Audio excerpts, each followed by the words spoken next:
എല്ലാ പ്രിയപ്പെട്ടവർക്കും നമസ്കാരം. മറുനാടൻ സ്പെഷ്യൽ ഇന്റർവ്യൂ റൂമിലേക്ക് സ്വാഗതം. എം.എസ്. വേണുഗോപാലാണ് കൂടെയുള്ളത്. സാർ നമസ്കാരം. സാർ, സ്വരാജിനെ കുറിച്ചാണ് സംസാരിക്കാനുള്ളത്. കഴിഞ്ഞ ദിവസം സ്വരാജിന് നിലമ്പൂരിൽ ഒരുപാട് പിന്തുണകൾ ലഭിക്കുന്നുണ്ട്. അവർക്ക് ആകാവുന്നത്രയും സാംസ്കാരിക നായകന്മാരെ കൊണ്ടും നായികമാരെ കൊണ്ടും എഴുത്തുകാരെ കൊണ്ടും ഒക്കെ പിന്തുണ പ്രഖ്യാപിച്ചത്. ഇതിനിടയിലാണ് മറ്റൊരു വലിയ പിന്തുണ വരുന്നത്. അത് പോപ്പുലർ ഫ്രണ്ടിന്റെ അല്ല, മറിച്ച് അഖില ഭാരത ഹിന്ദു മഹാസഭയുടേതാണ്. അത് പി.ബി. അംഗം വിജയരാഘവൻ ഉൾപ്പെടെയുള്ള ആളുകൾ ഇതിന്റെ അധ്യക്ഷന്മാരോടൊപ്പം നിൽക്കുന്ന ചിത്രമടക്കം പോസ്റ്റ് ചെയ്യുന്നൊരു സാഹചര്യത്തിൽ ഹിന്ദു മഹാസഭയുടെ പിന്തുണ ലഭിച്ചാൽ ഞങ്ങൾക്കങ്ങനെ പുളിക്കില്ല എന്ന രീതിയിൽ അവരതിനെ എടുക്കുന്നതും കണ്ടു. പക്ഷേ ഗോവിന്ദൻ മാഷിന്റെ അടുത്ത് ഹിന്ദു മഹാസഭയെക്കുറിച്ച് ചോദിച്ചപ്പോൾ അത് ഏത് സംഘടനയാണെന്ന് തിരിച്ചു ചോദിക്കുന്ന ഒരു ചോദ്യവും ചോദിച്ചു. പക്ഷേ അതിനൊടുക്കം അദ്ദേഹം പറഞ്ഞൊരു കാര്യമുണ്ട്. ആർക്ക് വേണമെങ്കിലും ഞങ്ങളെ പിന്തുണയ്ക്കാം, പഴയ നിലപാടൊന്നും ആവരുതെന്ന് മാത്രം എന്നേ ഉള്ളൂ എന്നാണ് പറഞ്ഞതിനെ എന്താ പറയുക, സാമാന്യവൽക്കരിക്കുകയാണ്. ഹിന്ദു മഹാസഭയെക്കുറിച്ച് വലിയൊരു ചരിത്രമുണ്ട്. ഇവർ ഏറ്റവും അധികം എതിർക്കുന്ന ഗോഡ്സെയും സവർക്കറും ഒക്കെ ഹിന്ദു മഹാസഭയിൽ നിന്നും രാഷ്ട്രീയം പഠിച്ചിറങ്ങിയ രാഷ്ട്രീയ കളരിയിലേക്ക് ഇറങ്ങിയതാണ്. ആർ എസ് എസിന്റെ ഒരു ആദ്യഘട്ടം തന്നെ ഹിന്ദു മഹാസഭയായിരുന്നു. പിന്നീട് ബി ജെ പിയിലേക്ക്, അതിനൊരു രാഷ്ട്രീയ മുഖമായി ബി ജെ പിയിലേക്ക് വരുന്നതും ഒക്കെ ഇതുമായി ബന്ധപ്പെട്ട് ഹിന്ദു മഹാസഭയ്ക്ക് വലിയൊരു ചരിത്രമുണ്ട്. അങ്ങനെയുള്ള ആളുകൾ ഉള്ള ഒരു, അല്ലെങ്കിൽ അങ്ങനെ ചരിത്രമുള്ള സംഘടനയിലെ ആളുകൾ പിന്തുണയ്ക്കുമ്പോൾ എം സ്വരാജ് എന്തായാലും ആ പിന്തുണ വേണ്ട എന്ന് പറഞ്ഞിട്ടുമില്ല. വിജയരാഘവൻ അത് വേണമെന്നും അതിനെ ന്യായീകരിച്ചുമാണ് രംഗത്ത് വരുന്നത്. എന്താണ് സാർ, ഗോഡ്സേക്ക് മാലയിടുകയാണോ എം സ്വരാജ്?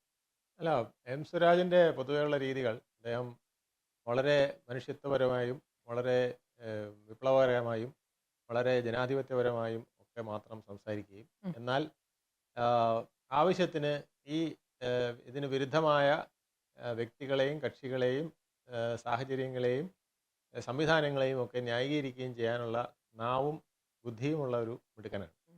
അദ്ദേഹം എപ്പോഴും അദ്ദേഹത്തിൻ്റെ വാക്കുകൾ അങ്ങനെയാണ് പ്രയോഗിച്ചിട്ടുള്ളത്.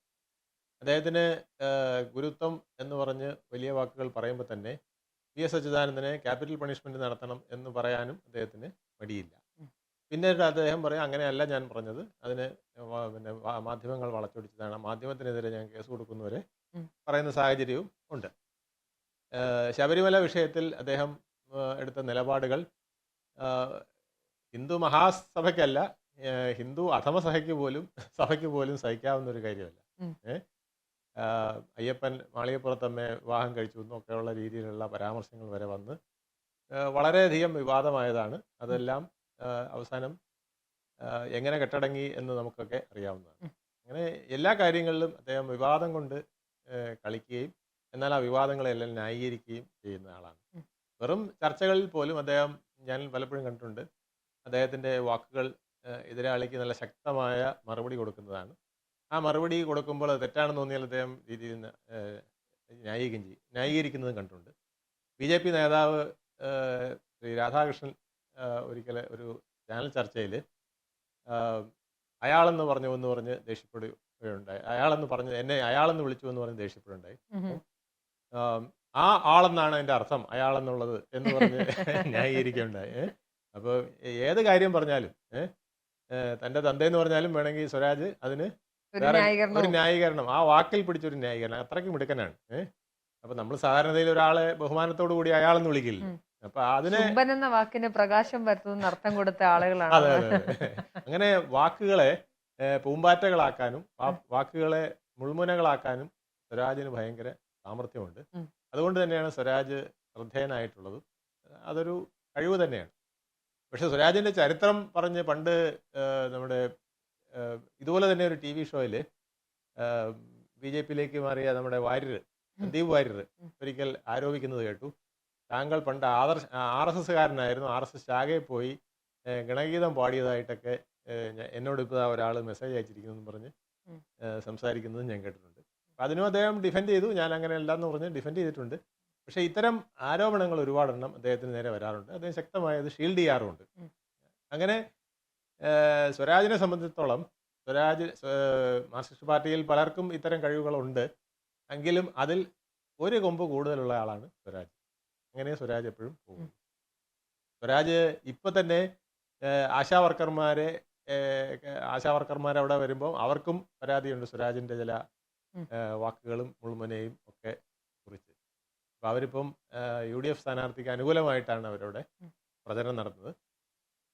ഇന്ന സ്ഥാനാർത്ഥിക്ക് വോട്ട് ചെയ്യുന്നില്ലെന്ന് പറയുന്നില്ല എന്ന് ചിലർ പറയുന്നുണ്ട്. പക്ഷേ ചിലർ പറയുന്നു അല്ല, ഞങ്ങൾ സ്വരാജിനെ പോലുള്ള ആൾക്കാരുടെയും അവരുടെ സംഘടനയ്ക്കും എതിരായിട്ടാണ് ഞങ്ങൾ നിൽക്കാൻ ആഗ്രഹിക്കുന്നതെന്നും പറയുന്നു. ഉം.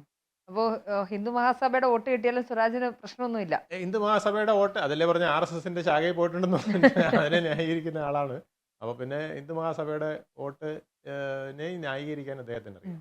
ഇവർക്കൊന്നും പക്ഷെ വലിയ പൊളിറ്റിക്കൽ റോളുകളൊന്നും അവിടെ ഇല്ല. ഇപ്പൊ ഹിന്ദു മഹാസഭയ്ക്ക് ആയിക്കോട്ടെ, ഇനിയിപ്പോ ഹിന്ദു മഹാസഭ ഇപ്പം നിലവിലുണ്ടോ എന്ന് തന്നെ അതെ. നമ്മൾ ഗണിച്ചെടുക്കേണ്ടിയിരിക്കുന്നു. കാരണം അത് രൂപാന്തരം പ്രാപിച്ചാണ് RSSഉം മറ്റ് സംഘടനകളുമായിട്ട് പോയത്. പിന്നെ ഇതിൻ്റെയൊക്കെ അവശിഷ്ടങ്ങൾ ഓരോരുത്തർ ഓരോ സമയത്ത് പറക്കിക്കൊണ്ട് വരുന്നതല്ലാതെ ഇതിൻ്റെയൊക്കെ യഥാർത്ഥ രൂപം എന്താണെന്ന് ഇനിയും നമ്മൾ അറിയേണ്ടിയിരിക്കുന്നു. അവരുടെ പിന്തുണ, അവരുടെ എത്ര പേര് അവരുടെ കൂടെ ഉണ്ടെന്നുള്ളതിനെ കുറിച്ചൊക്കെ ഒരുപാട് സന്ദേഹങ്ങളുണ്ട്. പക്ഷെ ചില കാര്യങ്ങൾ മറയ്ക്കാനും ചില കാര്യങ്ങൾ ഒളിക്കാനും ചില കാര്യങ്ങൾ പ്രദർശിപ്പിക്കാനും ഇത്തരം കൂട്ടായ്മകൾ ചിലപ്പോൾ ഉപകരിച്ചേക്കും. പേരിനുള്ള ചില സംഘടനകളായാൽ പോലും അത് ചില സമയത്ത് ഇലക്ഷന് വളരെ ഗുണം ചെയ്തേക്കും എന്നുള്ളതാണ്. അല്ലെങ്കിൽ ഒരു മറയായിട്ടെങ്കിലും അല്ലെങ്കിൽ ഒരു പരിചയമായിട്ടെങ്കിലും അവർക്ക് ഉപകരിച്ചേക്കും. അങ്ങനെയാണെങ്കിൽ മതമാണ് ഒരു അല്ലെങ്കിൽ മതവർഗീയത പറഞ്ഞാൽ 10 വോട്ട് കിട്ടിയാലും ഞങ്ങൾക്ക് കുഴപ്പമില്ല എന്ന് വിചാരിക്കുന്ന ഒരു ഇക്വേഷനിലേക്ക് നിലമ്പൂർ തെരഞ്ഞെടുപ്പ് എത്തിയിരിക്കുന്നതാണല്ലോ നമ്മൾ മനസ്സിലാക്കേണ്ടത് പൂർണ്ണമായ അർത്ഥത്തിൽ. അത് നമ്മളിപ്പോൾ PDP വിഷയത്തിലാണെങ്കിലും കണ്ടു, ജമാഅത്തെ പുൽകുന്ന UDF-നെ ആണെങ്കിലും കണ്ടു. എന്നാൽ ജമാഅത്തെ പുൽകിയതിന് അത്ര വലിയ യോജിപ്പില്ലാത്ത ലീഗിന്റെ നിലപാടുകൾ കണ്ടു. എന്നാൽ അങ്ങനെയല്ല, ജമാഅത്തോരോട് മാറിപ്പോയി, ഇപ്പോൾ നല്ല കുട്ടിയായി എന്ന് പറയുന്ന സതീഷിനെ കാണുന്നു. ഇങ്ങനെ മൊത്തത്തിൽ ഒരു സാമുദായിക ബ്ലോക്കുകൾ രൂപീകരിക്കപ്പെടുകയും അവിടെ അതിനുവേണ്ടി പിടിവാശി പിടിക്കുകയും ചെയ്യുന്ന ഒരു രീതിയിലേക്ക് നിലമ്പൂർ തെരഞ്ഞെടുപ്പ് ഒരു അധപ്പതിക്കുകയല്ലേ ചെയ്യുന്നത് സത്യത്തിൽ? അതെ, നിലമ്പൂരിലെ ജനങ്ങൾ ഭയന്നിരുന്നത് കാട്ടിൽ നിന്ന് മതയാന ഇറങ്ങി വരുന്ന ആണ് ഭയന്നിരുന്നത്. പക്ഷെ ഇപ്പം മതം പൊട്ടി നിലമ്പൂര് ഇറങ്ങിയിരിക്കുക. അപ്പൊ ജനങ്ങൾക്ക് ആകെ ഒരു അസ്വസ്ഥതയിലും ഭീതിയിലുമാണ്. ഇത്ര പൈശാചികമായിട്ട് മതം മറനീക്കി രംഗത്തിറങ്ങുന്ന ഒരു കോൺസ്റ്റിറ്റ്യുവൻസി ഇതിനു മുമ്പ് ഉണ്ടായിട്ടെന്ന് എനിക്ക് തോന്നുന്നില്ല. ഇതിങ്ങനെ പോയാൽ 25-ലെ തദ്ദേശ സ്വയംഭരണ സ്ഥാപന തെരഞ്ഞെടുപ്പും 26-ലെ നിയമസഭാ തെരഞ്ഞെടുപ്പും എത്ര വലിയ മത കോലാഹലത്തിലാണ് അവസാനിക്കുക എന്ന് നമുക്ക് ഭീതി തോന്നുന്ന വിധത്തിലാണ് അവിടുത്തെ മതസ്പർദ്ധയും മത പ്രചരണവും മതസ്പർദ്ധയും അതുപോലെ തന്നെ മത അനുകൂലമായിട്ടും ഒക്കെ ഓരോരുത്തർ നടത്തുന്ന പ്രചരണങ്ങൾ. ജമാഅത്തെ ഇസ്ലാമിയെ സംബന്ധിച്ച് കോൺഗ്രസിൻ്റെ നിലപാട് ആരുടെയെങ്കിലും വോട്ട് ഇങ്ങോട്ട് കിട്ടിയാൽ വാങ്ങിക്കുന്നതായിട്ട് ഇപ്പം മാറിയിട്ടുണ്ട്, കുറച്ച് മയപ്പെട്ടിട്ടുണ്ട്. അതുപോലെ തന്നെ അവരെ ഘടകകക്ഷിയാക്കാമെന്ന് ആരും തീരുമാനം എടുത്തിട്ടില്ല എന്ന് മുസ്ലിം ലീഗും പറയുന്നുണ്ട്. അവരിങ്ങോട്ട് പിന്തുണ തന്നതാണെന്നുള്ള മട്ടിലാണ് ഇപ്പോൾ UDF-ന്റെ നിലപാടുകൾ. ഗോവിന്ദ മാഷാണെങ്കിൽ പറഞ്ഞു, അത് പ്രിയങ്കാ ഗാന്ധി വരുമ്പോൾ പറയണം, ഇത് ഈ പിന്തുണ നിങ്ങൾ സ്വീകരിക്കുന്നുണ്ടോ ഇല്ലയോ എന്ന് പറയണമെന്ന് ഇപ്പോൾ അദ്ദേഹം പറയുകയുണ്ടായി. അപ്പം അങ്ങനെ ജമാഅത്തെ ഇസ്ലാമി അവിടെ തെളിഞ്ഞും പൊളിഞ്ഞും അവിടെ കളിക്കുകയാണ്. അവർക്ക് 2000-3000 വോട്ടോ ഉണ്ടോ എന്ന് തന്നെ സംശയമാണ് ആ മണ്ഡലത്തിൽ. പക്ഷേ ഒരു 50,000 വോട്ടുള്ള പോലെയാണ് ഓരോരുത്തരും അതിനെ കൊണ്ടു നടക്കുന്നത്. അപ്പം അതിൻ്റെ അർത്ഥം ഇത് ഒരു അവരുടെ വോട്ട് കിട്ടാനുള്ള ഒരു മർമ്മം മാത്രമല്ല, തനി വർഗീയവാദികൾ ആരൊക്കെ എവിടെയൊക്കെ മാളങ്ങളിൽ ഒളിച്ചിരിക്കുന്നുണ്ടോ അവരെല്ലാം ഇറങ്ങി വന്ന് തങ്ങൾക്ക് വോട്ട് ചെയ്യണമെന്നുള്ള ഒരു ആഹ്വാനം കൂടിയാണ് എന്നുള്ളതാണ്. ഒരു സൈഡിൽ PDP ആയാലും മറു സൈഡിൽ വെൽഫെയർ പാർട്ടി ആയാലും ജമാഅത്തെ ഇസ്ലാമി ആയാലും എല്ലാം കളിക്കുന്നതിൻ്റെ ഉദ്ദേശം ഏതൊക്കെ മാളങ്ങളിൽ ഒളിച്ചിരിക്കുന്ന മത തീവ്രവാദികൾ ഉണ്ടോ അവരൊക്കെ ഞങ്ങൾക്ക് അനുകൂലമായിട്ട് വരട്ടെ, അവരുടെയൊക്കെ ആ മാനസിക സന്തോഷം വോട്ടായി ഞങ്ങൾക്ക് വീഴട്ടെ എന്നുള്ള ചിന്തയാണ് അവിടെ നടക്കുന്നത്. അങ്ങനെ നോക്കിക്കഴിഞ്ഞാൽ മറ്റൊരു പ്രധാനപ്പെട്ട കാര്യം, സാധാരണ ഗതിയിൽ എന്നല്ല, നമുക്കറിയാം RSSനെ BJPയെ പിന്താങ്ങുന്ന RSS അല്ലെങ്കിൽ BJPയുടെ അടിസ്ഥാന പ്രിൻസിപ്പൽ ഹിന്ദുത്വം തന്നെയാണ്. അത് അവരെല്ലാം ഇപ്പോഴും തെളിഞ്ഞു തന്നെ പറയുന്ന ഒരു കാര്യമാണ്. അപ്പം ഹിന്ദു പൊളിറ്റിക്കൽ സ്റ്റാൻഡ് എടുക്കുന്ന BJP സത്യത്തിൽ വർഗീയതയ്ക്ക് ഇച്ചിരി കുറവ് വരുത്തിയ ഒരു തെരഞ്ഞെടുപ്പാണ്. കാര്യം അവരിത്രയും ഈ പറഞ്ഞതുപോലെ നോക്കൂ, ഷൊർണൂരിൽ നിന്നും തെരഞ്ഞെടുപ്പിന് പോകുന്ന സ്വരാജ് സംസാരിക്കുന്ന വാര്യംകുന്നനെ കുറിച്ചാണ്. മുഖ്യമന്ത്രി പിണറായി വിജയൻ LDF-ന്റെ ഇലക്ഷൻ കൺവെൻഷൻ ഉദ്ഘാടനം ചെയ്തുകൊണ്ട് സംസാരിക്കുന്ന വാര്യൻകുന്നൻ സ്വാതന്ത്ര്യസമര സേനാനിയാണ് എന്ന് പറഞ്ഞു. അങ്ങനെ അല്ല എന്നുള്ള യാഥാർത്ഥ്യം നിലനിൽക്കുകയാണ്. അതിലേക്ക് ജമാഅത്തെ വരുന്നു, PDP വരുന്നു, അതിൻ്റെ ഒരു രാഷ്ട്രീയ മുഖം തന്നെ മാറുന്നു. അപ്പോൾ ഇങ്ങനെ ഒരു ഘട്ടത്തിൽ സത്യത്തിൽ BJP ആണ് ഇപ്പോൾ വർഗീയതയിൽ ഒരു ഇച്ചിരി അയവ് വരുത്തിയിരിക്കുന്നത് പറഞ്ഞാൽ ശരിയാണോ? അതെ, അത് ഇപ്പം എനിക്ക് തോന്നുന്നു ഇനി ഇങ്ങനെ പോയാൽ ഭാവിയിൽ BJPക്കും RSSനും ഒക്കെ വേണ്ടി വലിയ ഡിമാൻഡുകൾ ഉണ്ടാവും എന്നുള്ളതാണ്.